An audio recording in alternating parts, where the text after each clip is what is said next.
Today's video is all about designing your first town for your TTRPG campaign.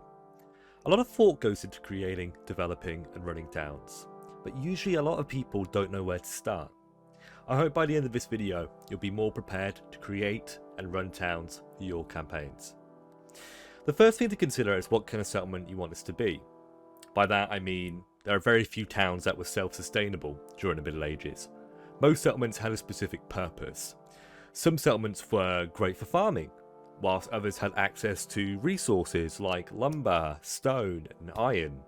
Some places were fortunate enough to have access to 2 or more of these resources.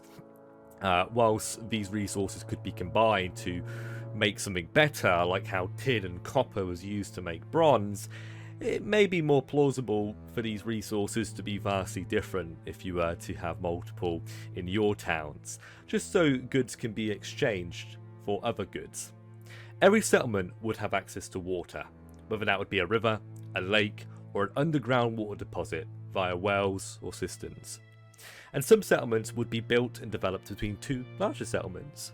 You have to remember that most settlements started around a tavern, especially market towns. Most settlements were ruled by a reeve during the Anglo-Saxon period, or a bailiff post-Norman conquest, at least if we're talking about England.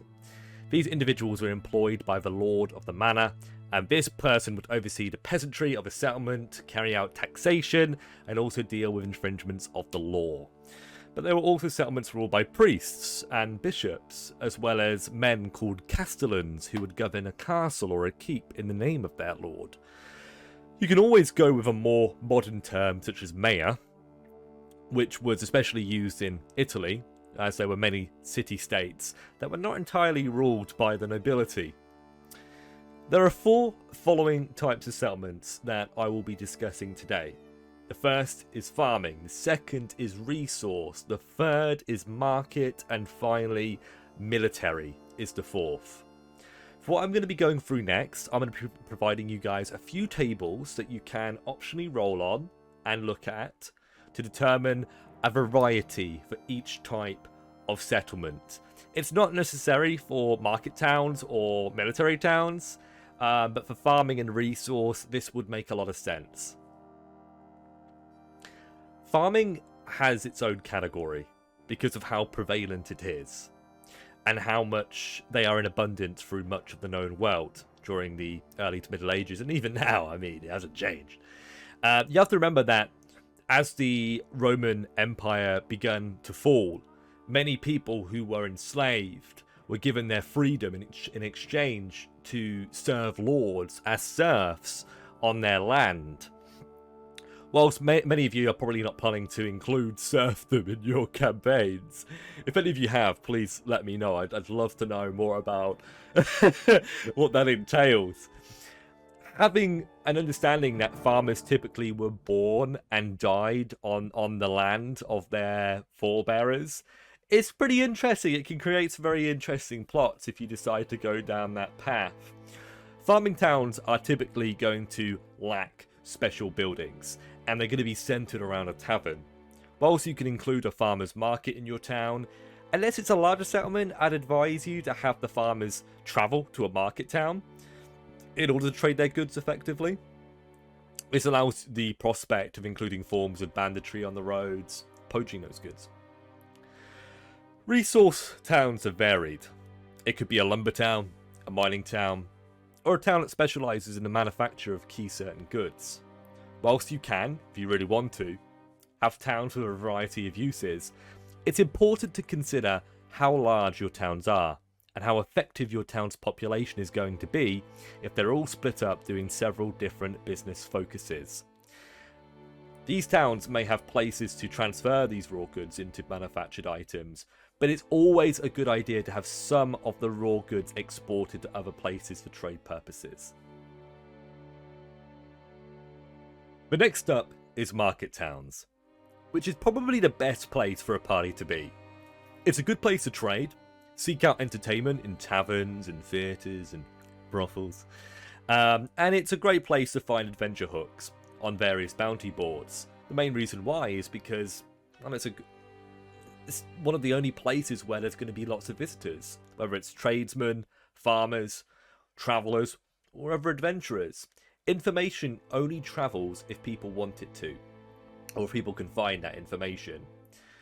It could be quests in the market town that takes a party to a mining village, where monsters have taken over the mine, or to a lumber town in the east where an owlbear is now attacking woodsmen. You can use market towns as a hub for your players, as it is really the best place for them to find equipment without too much effort. The last type is a military town, which is likely to be an outpost or a keep. These towns also make for great places for a party to be. They're well defended, provide a place for the party to eat, drink and sleep, and will typically offer the best armour and weapons in comparison to other towns in the region. Reminding your party as well that there are places in your campaign where hundreds, maybe even thousands of armed, well-trained men live, lets them know that they can't just wander around murdering people without consequences. Setting this up early is a good way to get your players to respect your world, as I've obviously seen many horror stories where players have butchered shopkeepers, robbed civilians, and executed prisoners. Now I want to go through the steps that I would take in order to create a simple, straightforward starting town in my campaign. You can definitely use this system if you want quick and easy results, but it's important that you define the results and create a deeper, more meaningful story centered around these buildings and the characters who inhabit them. Number 1. Pick the type of town, and if necessary, roll or choose the variety of the town. Number 2. Decide who rules it and give them a name. Typically a bailiff or a reeve would oversee the town, but there's nothing stopping you from having somebody like a bishop actually own or rule a market town, or a lord ruling a farming town. Having a strange choice for the type of town you're doing just adds to the uniqueness of the space. Having a bishop be in charge of a small keep means that perhaps the keep has a church in it, and it might be home to a number of powerful or rare relics that the keep watches over. Number 3, add in a tavern, a place of worship if appropriate, and at least one large general store for the population, and a smithy as well, for like tools and horseshoes and potentially weapons and things as well. These buildings are necessary, and we're going to be in the next step going through some of the other buildings. Number 4, we're going to decide what key buildings can be found in the town. Decide how many buildings there are based on the town's size. 1d4 for small, 1d4 plus 2 for medium, or 2d4 plus 1 for large. If you're making a city, 2d6 plus 2 could work as well, or even more. You could go 3d6, it's really up to you. It's likely to assume a major city would have everything, but you're not going to spend your time focusing and developing everything. You want to have key focuses within a city, the buildings that really stand out, the ones that people are going to want to visit when they come here.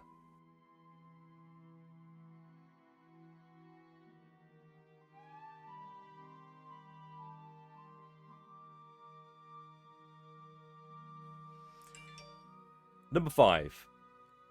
Now come up with the names of the people who run these businesses if you want to, as well as the key things that they may provide or offer the party. You don't need to go into a lot of detail when it comes to doing this. Just outline a key feature about the property itself, the staff working there, and what they offer. An example I'll offer is a carpentry workshop. It always sounds busy during the day, with sawing and hammering being heard from the street outside. Inside the workshop, a few men are sawing wooden planks, whilst others are crafting tables and chairs, appropriate for a tavern. The floor of this large space is covered in sawdust and mud from the outside. One of the men here, with a big brown moustache, who appears to be the foreman, approaches the party and says, "See anything you like?" World building is just like the city of Rome, that it wasn't built in a day. It's okay to have a basic idea for each building in a settlement to begin with, and then develop it over time.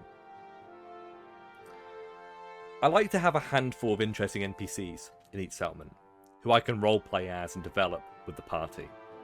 Usually one of them would be a local tavern keeper, perhaps a smith, someone that they would be likely to interact with regularly. You can use these NPCs to weave plots into your story and to better develop the town moving forward. Sometimes your players will just go to a town to interact with a specific NPC. That's a good thing.